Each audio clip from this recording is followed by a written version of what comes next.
Είμαι η Νηριανάκη Ελευθερία. Είμαι στο τμήμα Περιβάλλοντος και Χωρικού Σχεδιασμού της Διεύθυνσης Περιβάλλοντος και Χωροταξίας της Αποκεντρωμένης Διοίκησης Κρήτης και ασχολούμαστε με την περιβαλλοντική αδειοδότηση των έργων και δραστηριοτήτων.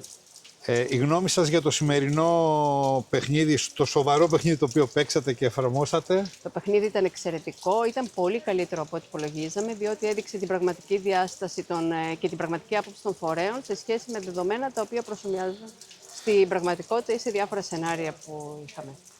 Πιστεύετε ότι το σημερινό εργαστήριο, το σημερινό workshop ήταν χρήσιμο για τη βελτίωση της αλληλεπίδρασης μεταξύ των διαφορετικών φορέων για την εφαρμογή μέτρων προσαρμογής στη λεκάνη απορροής της Μεσαράς? Ναι, γιατί διαπιστώσαμε ότι τελικά όλοι έχουμε ένα κοινό σκοπό, να βελτιωθεί η κατάσταση και να βελτιωθεί η αντιμετώπιση του νερού, το οποίο βλέπουμε ότι όλο και λιγοστεύει, και είδαμε ότι μπορεί αυτό να γίνει μέσω της συνεργασίας των φορέων που ήμασταν εδώ σήμερα.